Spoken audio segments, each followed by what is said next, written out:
A place like this could break a thing before it was ever whole. Please, just for the night. For my boy. The wind offered no reply, only a high, thin scream as it tore across the granite spine of the mountain. Silas stood motionless, the axe held loose in one hand, its weight a familiar anchor against the gale. He had been watching them for the better part of an hour, a slow, laboring smudge against the vast, unforgiving canvas of the high country. A woman, built broad and sturdy like a draft horse, and a small boy whose steps faltered in her wake. They moved with the exhausted deliberation of creatures who had walked past the point of endurance, driven only by a mechanical will to put one foot before the other. The silence between them was as vast as the sky above. It was a silence he knew well. He watched as the woman's knees buckled, her body slumping into the thin, tough grass at the edge of his property line. The boy fell with her, a small, silent bundle of rags. Silas did not move. He had seen desperation before, had seen the hopeful, hungry faces in the town below, a place he hadn't set foot in for 3 winters. They were always looking for something. A handout, a job, a moment of weakness to exploit. He had nothing for them. The mountain had stripped him down to the bone, leaving only work and memory. He had nothing left to give. The woman pushed herself up onto her elbows, her face turned toward his cabin, a plume of smoke rising from its stone chimney. It was a beacon she had likely followed for miles. He saw her lips move, but the wind stole the words, offering only her plea again, a ragged echo inside his own head. He saw the boy, his face pale and smudged with dirt, his eyes wide and dark in their sockets. The boy wasn't looking at the cabin, or the smoke, or the promise of warmth. He was looking at Silas, just looking. Something shifted in the hard-packed earth of Silas's soul. It was a feeling he hadn't felt since the snows came for his own. A deep, resonant ache that had nothing to do with the cold. He remembered another small face, another pair of dark eyes growing dim in a world of white. The memory was a physical blow, knocking the air from his lungs. He had learned long ago that memories were ghosts, and the only way to live with them was to wall them off. He had built his walls high and thick. He had built them out of silence and solitude. The woman tried to rise again and failed, her head falling back in defeat. The boy crawled to her, laying a small hand on her cheek. It was a gesture of such simple, profound comfort that it breached Silas's defenses completely. The wall crumbled, not with a roar, but with a quiet sigh, like stones settling into dust. He had not saved them then, but he was here now. He walked toward them, his steps measured and heavy on the frozen ground. The woman flinched as he approached, pulling the child closer, a low, protective sound rumbling in her chest. Her eyes, shadowed with exhaustion, were wary and fierce. She was a survivor, he could see that. She was a mother.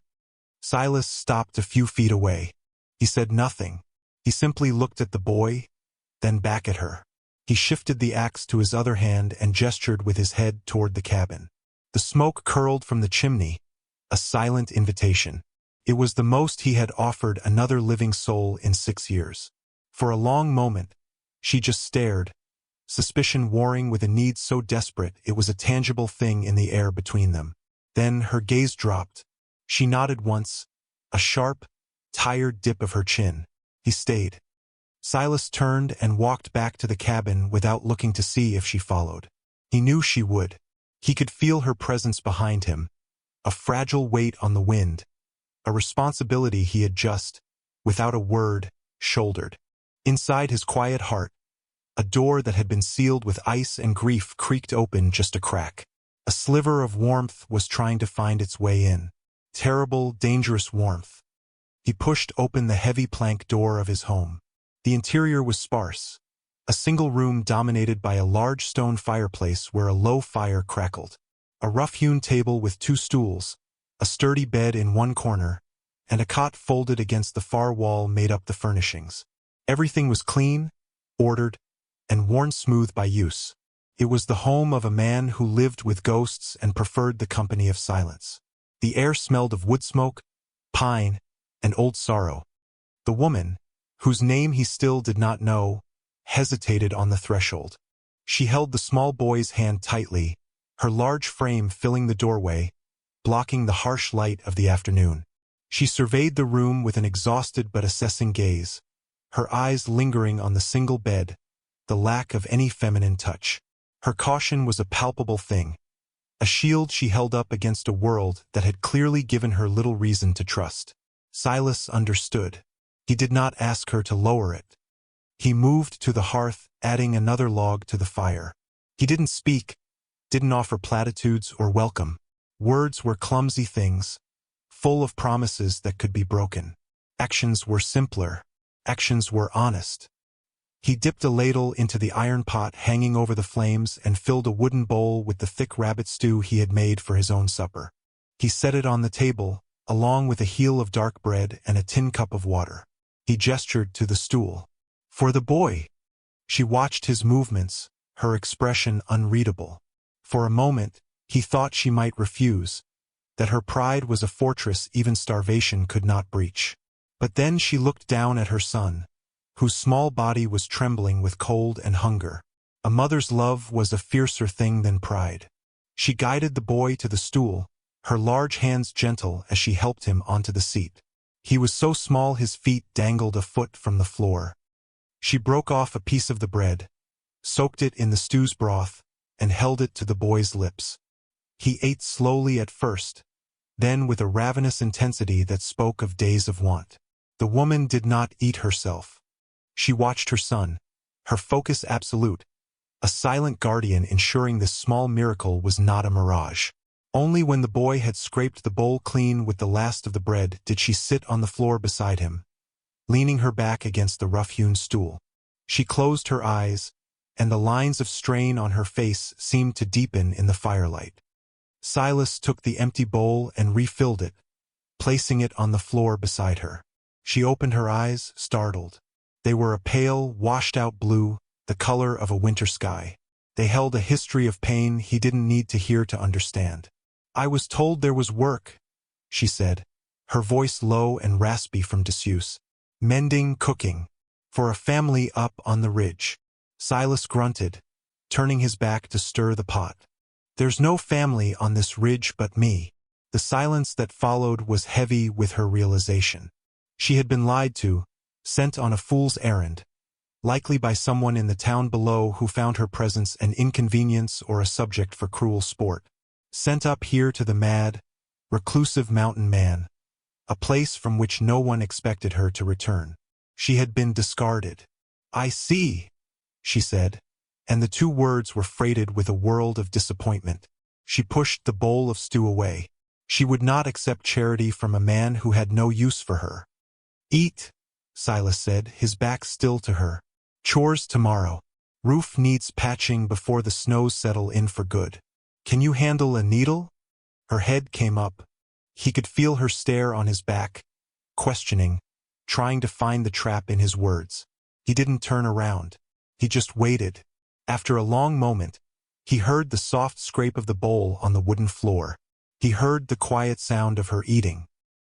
He unfolded the cot in the corner, laying his own spare blanket over it, a thick wool that still held the faint scent of lanolin.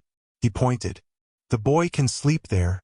He would take the floor by the fire himself." She said nothing. She didn't thank him. Thanks were another kind of debt, and she was a woman who looked as if she was already carrying more than her share. When her boy was settled on the cot, tucked under the heavy blanket, she took a seat on the remaining stool, her hands clasped in her lap. She would not sleep. She would watch. She would wait. Silas accepted this. Trust was not a gift to be given lightly. It had to be earned, plank by plank, nail by nail, like the roof over their heads. For the boy's sake, she had accepted his shelter. The rest would be settled by the rising sun. Days bled into one another, marked not by conversation but by the steady rhythm of work. A routine formed around the silence, a silent language of shared tasks and mutual space. Silas rose before dawn, the chill of the cabin a familiar companion. He would build up the fire, put the coffee on to boil, and head out to the barn to milk his single cow and feed the chickens. When he returned, the woman he had learned her name was Alara, and the boy's was Leo, would be awake. The cabin would be tidier than he had left it. His supper dishes from the night before washed and stacked. A pan of oatmeal would be warming by the hearth. They did not speak of arrangements or terms. It was simply understood. He provided the roof and the food. She provided the labor that turned his sparse shelter into something that resembled a home. She was a tireless worker. She patched the worn elbows of his shirts with neat, almost invisible stitches. She kneaded dough for bread with a strength in her hands and arms that surprised him. She took to the small, half-dead garden plot behind the cabin, her fingers coaxing a few last, stubborn carrots and potatoes from the cold earth. She never complained. She never asked for anything. Her son, Leo, was her shadow. A small, silent boy with his mother's watchful eyes.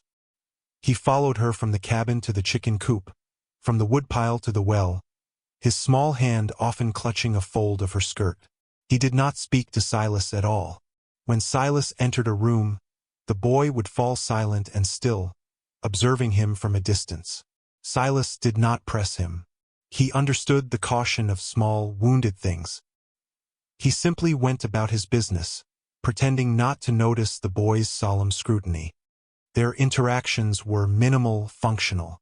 "Wood's low," he might say, and in the afternoon, he would find the woodbox by the hearth filled to the brim. "Need to bring the last of the hay in," she might mention, and he would nod, and they would work together in the cold, crisp air, the only sounds the rustle of the hay and the whisper of the wind through the pines. They moved around each other with a careful, practiced grace, two solitary planets now orbiting a shared, silent sun. Yet, in the quiet spaces, trust began to lay its slow foundation. It was not in words, but in small, repeated acts of reliability.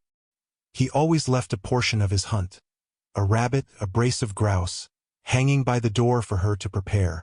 She always left a hot meal waiting for him when he came in from the cold, his shoulders aching from splitting logs. He noticed she favored her left ankle, a slight limp that grew more pronounced when she was tired. She noticed he always paused by the window before bed, staring out at the dark silhouette of the peaks, his expression lost and distant. They were learning the map of each other's sorrows without ever speaking their names. His was in the stark emptiness of the cabin, in the single cup and plate he'd used for years, in the way he never looked at the small, empty rocking chair by the fire. Hers was in the fierce, desperate protection she showed her son, in the way she ate only after the boy was full, in the hunted look that sometimes flickered in her eyes when she thought no one was watching. They were two broken halves of a whole they didn't know they were building. The silence between them was no longer empty. It was filled with the unspoken weight of shared hardship, a quiet respect for the resilience of another damaged soul. She stayed. He did not ask her to go. One evening, as Alara was washing their few dishes in a basin of hot water, Leo dropped his most prized possession, a battered tin cup. It was dented and scarred, but it was his. It hit the stone hearth with a sharp clang and the handle, already weakened, broke clean off. The boy's face crumpled. He didn't wail or scream. A single silent tear traced a path through the grime on his cheek as he picked up the two pieces. It was the first real emotion Silas had seen from him, and the quietness of it was more piercing than any cry. Alara knelt and gathered her son into her arms, murmuring soft words of comfort.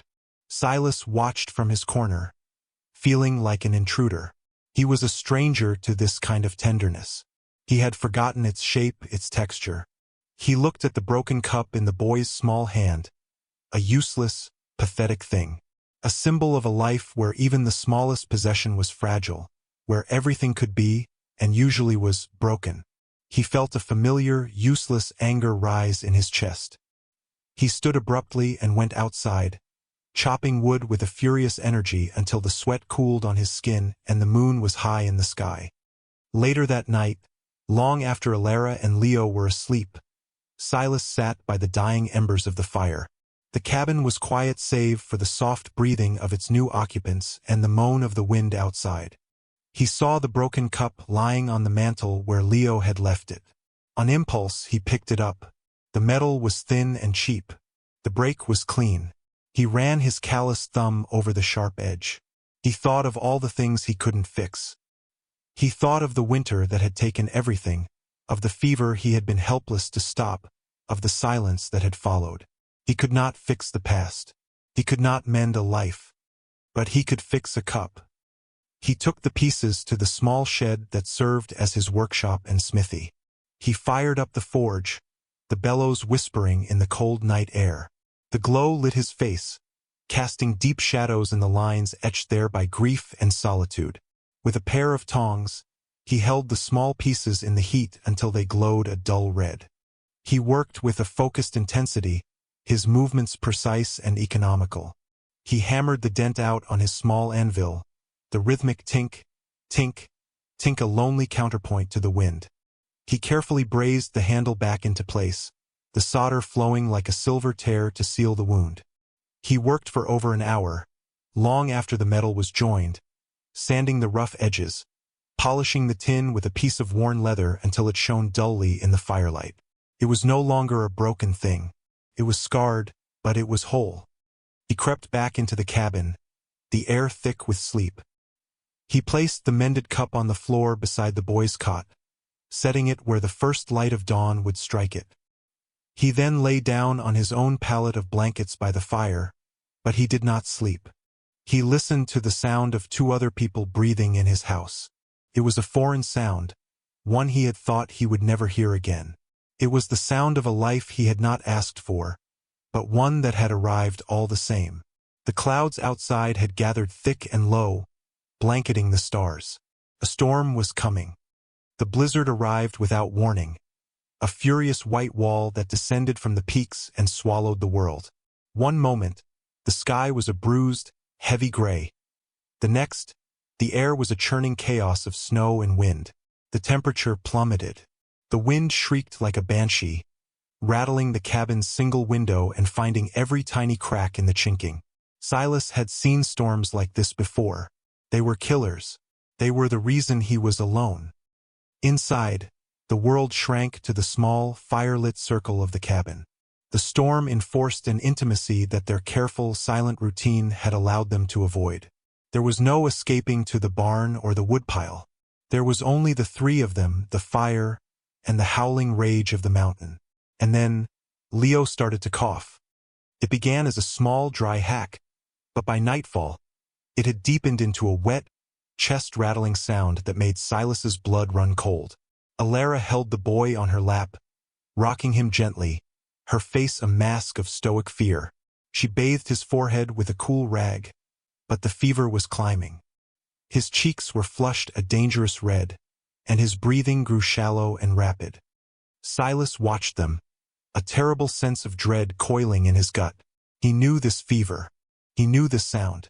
The past came rushing back, not as a ghost this time, but as a living, breathing monster. He saw his wife, Sarah, her face etched with the same terror he now saw on Alara's. He saw his daughter, Lily, her small body racked with coughs, her breath coming in tiny, desperate gasps. He had been helpless then, a strong man made useless by a force he could not fight. The storm had trapped them just like this one. The memory was so vivid he could almost smell the herbal remedies Sarah had boiled on the stove, their hopeful scent overwhelmed by the stench of sickness and death. He had to move. He had to do something. To stay still was to be buried by the past. "More water," he said, his voice rough. He pulled on his heaviest coat and boots, wrapped a scarf around his face and grabbed 2 buckets. "You can't," Alara whispered, her eyes wide with alarm. "You'll be lost in a minute. The well is 30 feet from the door." "I know the way," he said, his tone leaving no room for argument. He tied one end of a rope to the door latch and the other around his waist. He stepped out into the maelstrom. The cold was a physical blow, stealing his breath. The wind tore at him, trying to rip him from his feet. He could see nothing but a swirling vortex of white. He moved by instinct, his feet finding the path they had walked 1,000 times. He filled the buckets and hauled himself back, collapsing inside the door, covered in snow, his beard frozen solid. But he had the water. For 2 days and 2 nights the storm raged outside, and the fever raged within the boy. Silas and Alara became a silent, efficient team. He kept the fire roaring, melted snow for water, and brewed a bitter tea from willow bark, a remedy his father had taught him. Alara never left her son's side. She coaxed sips of the tea and broth between his lips. She bathed his small, hot body. She whispered to him stories and reassurances, her voice a low, steady anchor in the terrifying sea of the fever. During the second night, the boy began to shiver violently, his teeth chattering despite the mountain of blankets. Silas knew the cold was deep in his bones, a dangerous sign. Without a word, he went to the large wooden chest at the foot of his bed. It was a chest he had not opened in 6 years. The hinges groaned in protest. Inside, folded neatly, was a heavy quilt, a riot of colorful patches sewn together with tiny, perfect stitches. Sarah's quilt. Beside it lay a small, woolen coat, exquisitely made. Lily's coat. His hands trembled as he lifted the coat. It smelled faintly of his daughter, of wood smoke and childhood. He had buried his heart in this chest. To open it was to feel everything again. He took the coat and the quilt to the cot. He wrapped the small coat around Leo's chest and then spread the heavy quilt over him. Alara looked at him, her eyes asking a question she would not voice. He saw the understanding on her face. She knew what these things were. She knew the cost of him bringing them out. It was an offering, a sacrifice. He had taken the most sacred relics of his past and used them to protect her son's future. In that moment, something profound shifted between them. Her exhaustion and fear finally gave way to a sliver of trust so complete it was nearly surrender. She watched him as he took the cloth from her hand and bathed the boy's face himself. She did not stop him. She let him. The storm broke on the third morning. The world outside was a pristine, silent expanse of white, the sky a brilliant, aching blue. Inside the cabin, the fever had also broken. Leo slept peacefully, his breathing deep and even, his forehead cool to the touch. The quiet was profound. It was the quiet of survival, of a battle won. Alara sat in the rocking chair by the fire, the one Silas never used. She looked smaller in it, worn down to her very essence. He poured 2 cups of coffee, his hands steady now, and handed one to her. She took it without a word. They sat there for a long time, watching the boy sleep, listening to the drip of melting snow from the eaves. The silence was no longer a wall between them. It was a shared space, a vessel holding their mutual exhaustion and relief. "My husband, Thomas, he took a fever like that," Alara said, her voice soft, barely disturbing the quiet. She stared into the flames as she spoke. "On the trail out from Missouri. There was nothing I could do. He was gone in a day. He was a good man. Not strong, but good." She paused, taking a slow sip of the coffee. "He left us with a bit of money, enough for a small plot of land. I was tricked. A man in the settlement below promised to hold it for me. When I went to collect, he claimed he'd never seen me before in his life. The sheriff said it was my word against a respected citizen's." She fell silent, the story ending there. It didn't need to. The rest was written in the worn soles of her shoes and the weary lines around her eyes. Silas listened, his gaze fixed on the fire. He didn't offer sympathy. Pity was an insult to a woman like her. He offered something more valuable, his own truth. He reached up and touched the small, crudely carved bird that sat on the mantelpiece. Its paint faded with time. It was the only decorative object in the entire cabin. "My daughters," he said. His voice was thick with disuse, heavy with the weight of the words. "Lily." She carved it herself. She was 7-inch. He didn't say more. He didn't need to. The 2 words hung in the air, a testament to a loss so complete it had reshaped the landscape of his world. He had lost a child. He understood the terror she had just endured in a way no one else could. Alara looked from the carving to Silas's face. She saw the grief there, not fresh, but worn into him, a part of his very grain, like the rings of an old, weathered tree. She saw his pain and recognized it as a companion to her own. She nodded slowly. An understanding passed between them, deeper than any conversation. They were two survivors, adrift on the wreckage of their pasts, who had, by some strange twist of fate, washed up on the same desolate shore. And for the first time it did not feel quite so desolate. They were not alone in their silence anymore. Weeks passed. The deep snows of winter settled over the mountain, isolating the cabin completely. What had begun as a temporary refuge became a permanent reality. The rhythm of their life together deepened, the silence between them now comfortable, companionable. They were a family, forged not by vows or by blood, but by the shared crucible of a storm. But the mountain was not the whole world. Sooner or later the world would intrude. The need for supplies became unavoidable. Salt, flour, lamp oil, the basic necessities of life were dwindling. Silas had put off the trip for as long as possible, dreading the thought of the town below, of the prying eyes and wagging tongues. But it could be avoided no longer. He hitched his old horse, Bess, to the buckboard wagon, the first time he had done so in years. "We'll all go," he announced. It wasn't a question. He would not leave them alone and unprotected. Elara hesitated, a flicker of the old fear in her eyes. The town was the source of her deepest humiliation. To return was to face the ghosts of her own recent past. But then she looked at Silas, his jaw set, his gaze steady. He was not the same man who had watched her collapse at his fence line. He had shared his home, his food, and his deepest sorrow. She would not let him face the town alone either. "Leo needs a new pair of boots," she said. A simple statement of fact that was also an agreement. She would go. The journey down the mountain was slow, the wagon wheels crunching on the packed snow. The air grew thicker, the silence of the high peaks replaced by the distant sounds of civilization. Leo, bundled in blankets, sat between them, his eyes wide with a mixture of excitement and apprehension. He had not seen another soul besides Silas and his mother for months. The town of Redemption was a muddy, sprawling collection of false-fronted buildings huddled in the valley. As they drove down the main street, heads turned. Windows parted. People stopped and stared. Silas felt the weight of their gazes like a physical pressure. The reclusive mountain man, the one who had buried his family and his heart on that peak, had returned. And he was not alone. He was with the large, destitute woman and her child, the ones they had sent up the mountain to be forgotten. Silas kept his eyes fixed straight ahead, his hands tight on the reins.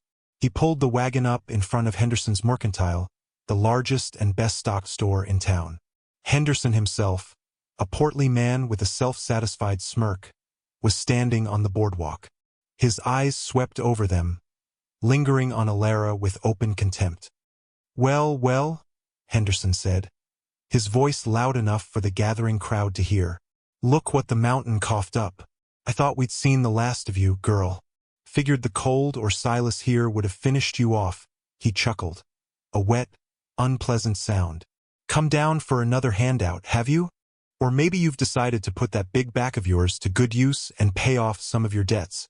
Elara flinched as if struck. Her face went pale, then flushed a deep, painful red. She gathered Leo closer to her, her body forming a protective shield. She stared at the warped planks of the boardwalk, unable to meet the mocking eyes of the townsfolk who had gathered to watch the show. All her hard-won dignity, the quiet strength she had nurtured in the solitude of the mountain, was being stripped away. Silas felt a white-hot rage, an emotion he hadn't felt in a very long time. It was a clean, pure fury. He had spent years wrapped in the cold blanket of grief, numb to the world. But this man's casual cruelty had lit a fire in the frozen landscape of his soul. He wrapped the reins around the brake handle and climbed down from the wagon.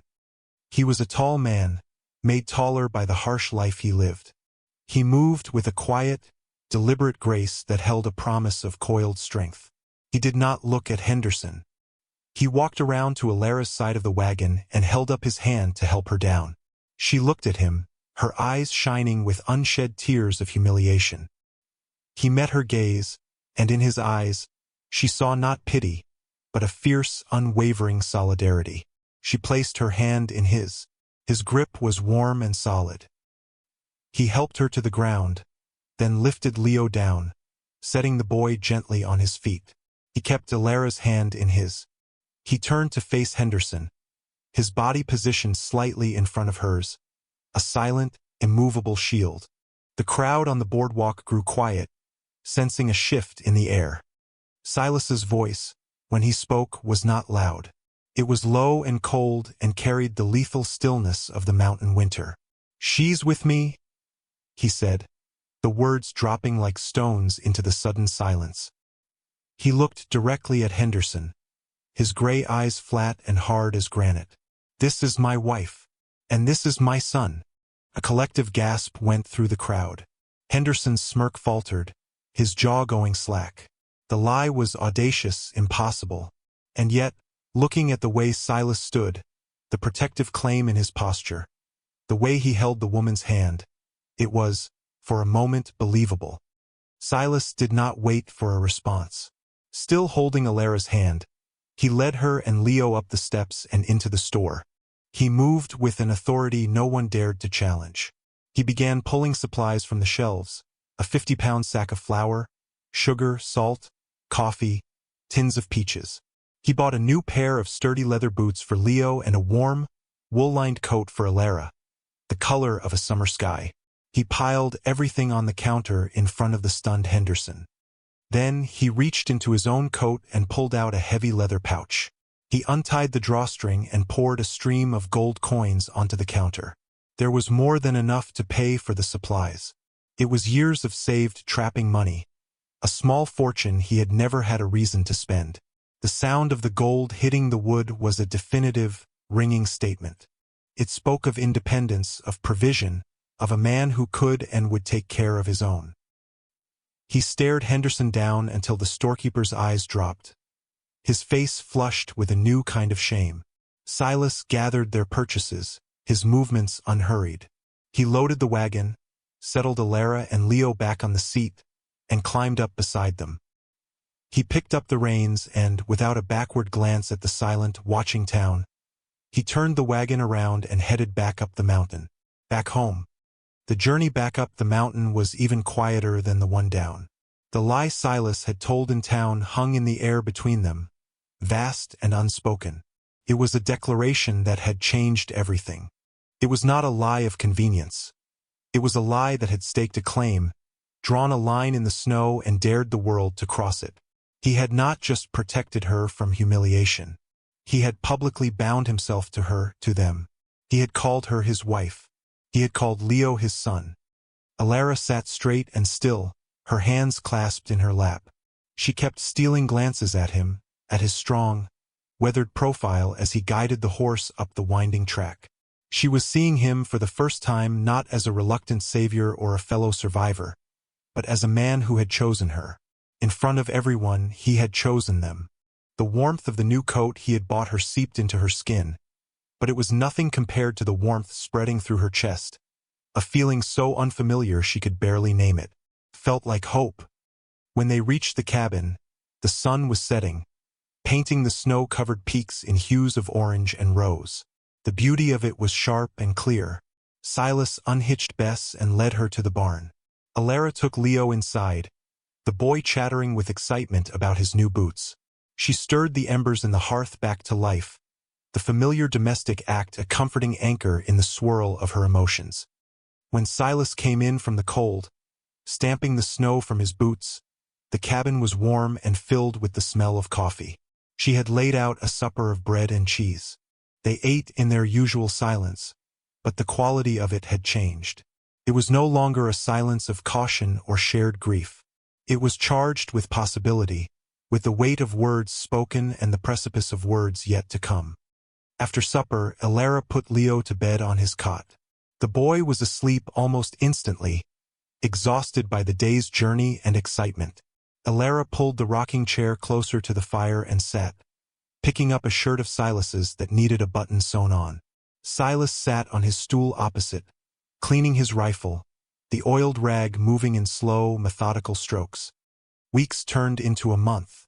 Winter tightened its grip, but inside the cabin, a thaw was underway. The lie he had told in town began to feel less like a lie and more like a prophecy.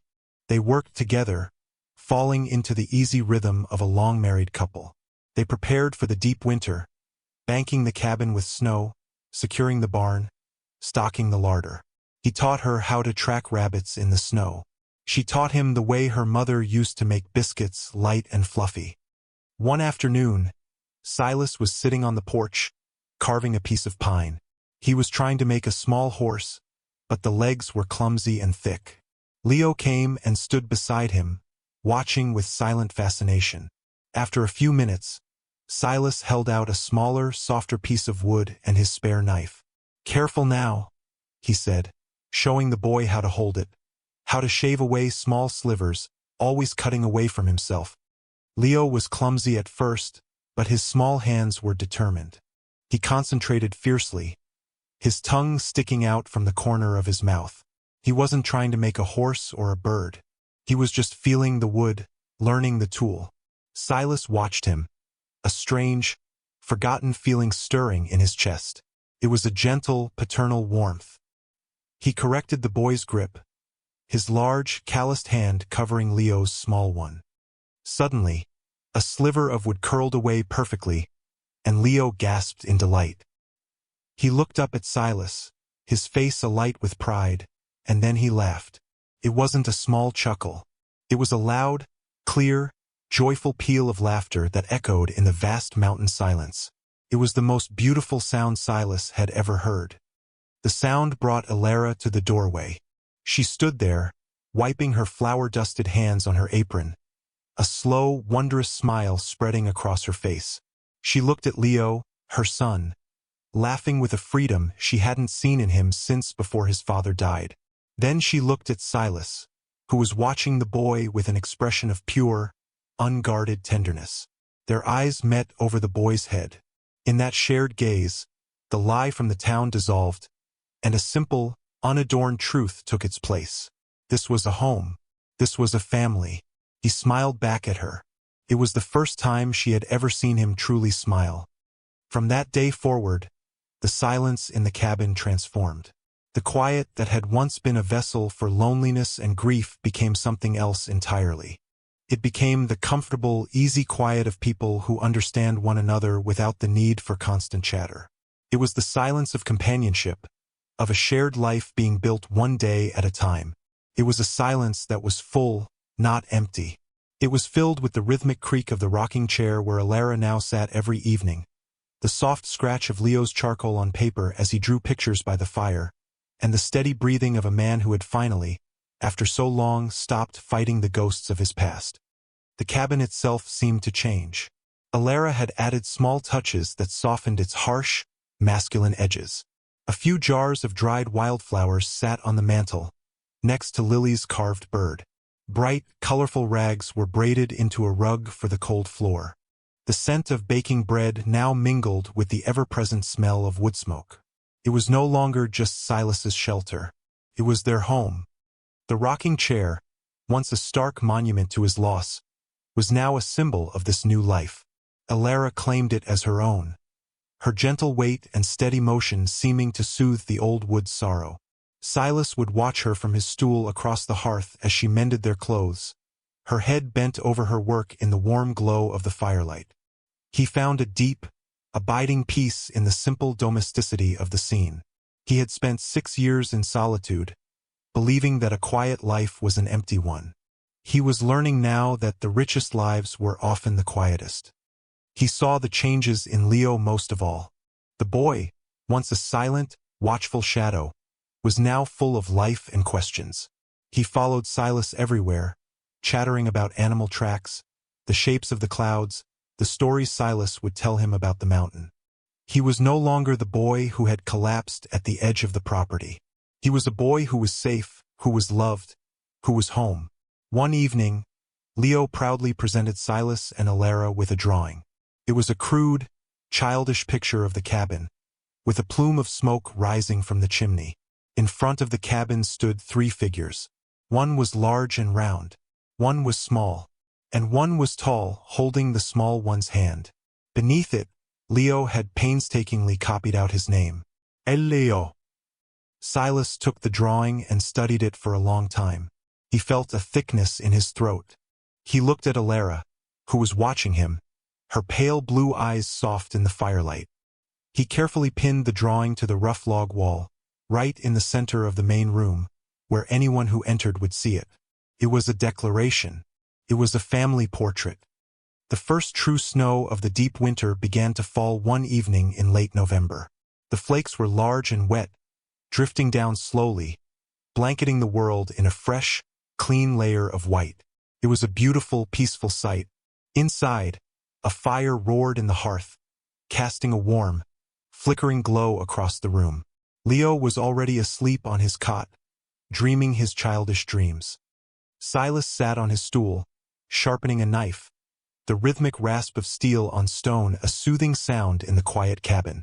Alara was in the rocking chair, her mending for once set aside. She was simply watching the snow fall through the single window. The coat he had bought for her in town, the warm one the color of a summer sky, hung on a peg by the door.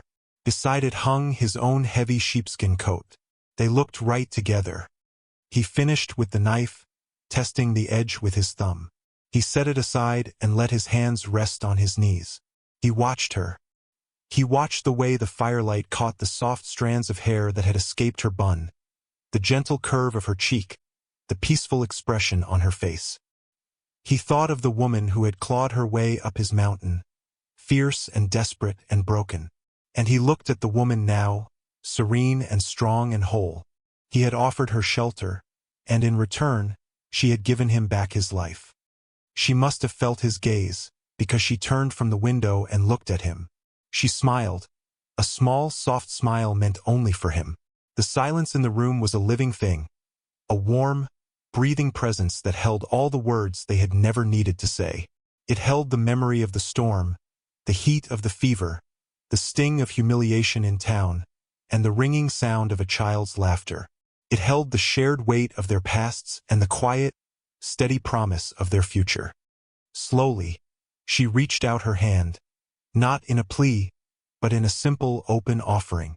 She laid it on the worn arm of his stool. It was a gesture of profound trust and intimacy. For a moment, he simply looked at her hand, at its strength, at the faint scars on her knuckles that spoke of a life of hard work. Then he covered her hand with his own.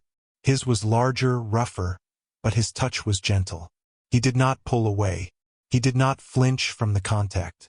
He simply held her hand, his thumb stroking the back of hers, a silent vow passing between them in the warmth of their joined skin.